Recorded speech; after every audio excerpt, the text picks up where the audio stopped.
Hello friends, welcome to Kongu foodies.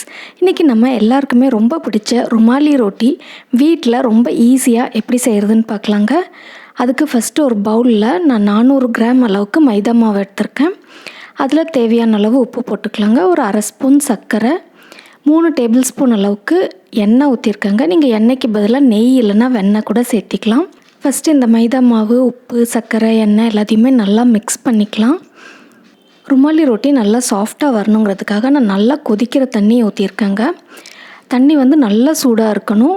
நம்ம இந்த மாதிரி நல்லா சூடாக இருக்கிற தண்ணி ஊற்றி மாவு பிசையும்போது மாவு சாஃப்டாக இருக்கும். அதே மாதிரி ருமாலி ரொட்டியும் ரொம்ப சாஃப்டாக வருங்க. நான் இன்றைக்கி தண்ணி தான் யூஸ் பண்ணியிருக்கேன். நீங்கள் இதுக்கு பதிலாக பால் யூஸ் பண்ணுறதுனாலுமே பண்ணிக்கலாம். பால் ஊற்றுறீங்கன்னா கொஞ்சம் மிதமான சூட்டில் இருக்கிற பால் ஊற்றினா போதும். பால் ஊற்றும் போதுமே ருமாலி ரொட்டி நல்லா சாஃப்டாக இருக்குங்க. கொஞ்சம் கொஞ்சமாக தண்ணி ஊற்றி நம்ம இதை நல்லா சாஃப்டாக பிசைஞ்சு எடுத்துக்கலாம். ஒரே டைமில் ஜாஸ்தி தண்ணி ஊற்ற வேண்டாங்க. நம்ம மாவு எந்த கப்பில் போட்டோமோ அந்த கப்பில் அரை கப் அளவுக்கு தண்ணி இல்லைன்னா பால் தேவைப்படுங்க. இந்த மாவை ஒரு 5 நிமிஷத்துக்கு நல்லா பிசைஞ்சிக்கலாங்க. அப்போ தான் மாவு நல்லா சாஃப்டாக இருக்கும். இந்த மாதிரி நல்லா ப்ரெஷர் கொடுத்து ஒரு 5 நிமிஷத்துக்கு பிசைஞ்சிக்கலாம். இப்போ மாவு நல்லா சாஃப்டாக இருக்குது. உங்களுக்கு பார்த்திங்கனாவே தெரியும். நல்லா சூடான தண்ணி ஊற்றி பிசைஞ்சிருக்கனால இந்த மாவை ஒரு 5 நிமிஷம் பிசைஞ்சால் போதுங்க.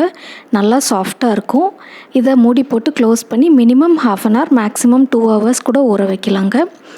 இப்போ நான் ஒரு 1 hourக்கு ஊற வச்சுருக்கேன். 1 hourக்கு அப்புறமா மாவு நல்லா சாஃப்டாக இருக்குது. திரும்ப ஒரு டைம் நல்லா மாவை பிசைஞ்சு எடுத்துகிட்டு அதில் சின்ன சின்ன பால்ஸாக நம்ம பிரித்து எடுத்துக்கலாங்க. நார்மலாக நம்ம சப்பாத்தி மாவுக்கு எடுக்கிற அந்த சைஸை விட கொஞ்சம் சின்னதாகவே எடுத்துக்கலாம். இது மைதா மாவுங்கிறனால நல்லா லேசாக வரும். நம்ம எந்த அளவுக்கு லேசாக முடியுமோ அந்தளவுக்கு லேசாக தேய்க்கணுங்க இதை. இப்போ இந்த மாவை நம்ம தேய்ச்சிடலாம். தேவைப்பட்டுச்சுன்னா கொஞ்சமாக மைதா மாவு இல்லைன்னா எண்ணெய் யூஸ் பண்ணிக்கோங்க. இதை சின்ன ரவுண்டாக தேய்ச்சா போதும். கொஞ்சம் திக்னஸ் உள்ள சின்ன ரவுண்டாக ஃபஸ்ட்டு நம்ம தேய்ச்சிக்கலாங்க. இப்போ இதே அளவில் இன்னொரு மாவையும் நான் தேய்ச்சி வச்சுருக்கேங்க. ரொம்ப எக்ஸாக்டாக ஒரே ஷேப்பில் இருக்கணுன்ட்டு இல்லை, கிட்டத்தட்ட அந்த அளவில் இருந்தால் போதும். இப்போ இது மேலே நம்ம கொஞ்சமாக எண்ணெய் இல்லைன்னா நெய் தடவிக்கலாங்க. நான் எண்ணெய் தான் யூஸ் பண்ணியிருக்கேன். இது மேலே கொஞ்சமாக மைதா மாவு எல்லா இடத்துலையும் தூவி விட்டுக்கலாம். அதே மாதிரி இன்னொரு மாவு தேய்ச்சதுலேயுமே லேசாக எண்ணெய் தொடச்சிட்டு அதுலேயுமே மாவு நல்லா தூவிடலாங்க.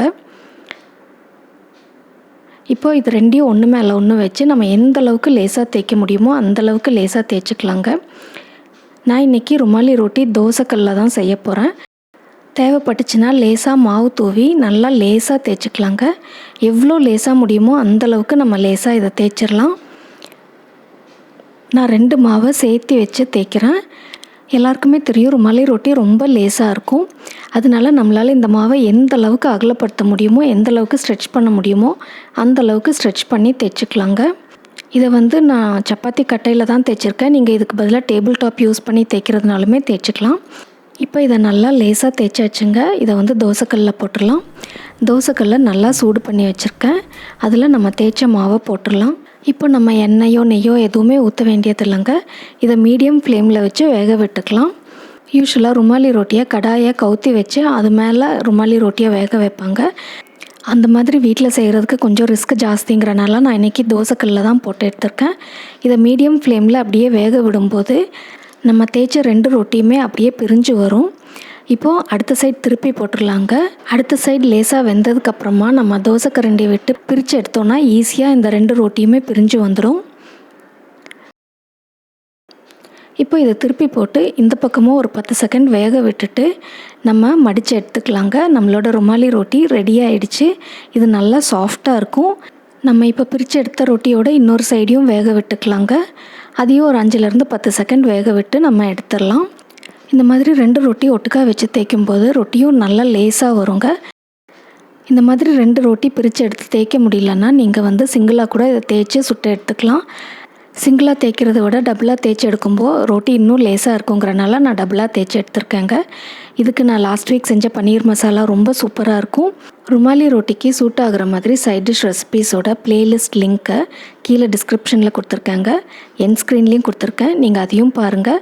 ருமாலி ரொட்டி கிரேவியோடு செஞ்சு பாருங்கள். செஞ்சு பார்த்துட்டு உங்களோட சஜஷன்ஸ் சொல்லுங்கள். உங்களுக்கு இந்த வீடியோ பிடிச்சிருந்துச்சுன்னா லைக் பண்ணுங்கள், ஷேர் பண்ணுங்கள், கமெண்ட் பண்ணுங்கள். மறக்காமல் கொங்கு ஃபுட்டீஸ்க்கு சப்ஸ்கிரைப் பண்ணுங்கள். கூடவே பக்கத்தில் இருக்க பெல் ஐக்கானையும் ப்ரெஸ் பண்ணுங்கள். உடனுக்குடன் நோட்டிஃபிகேஷன்ஸ் கிடைக்கும். தேங்க்யூ.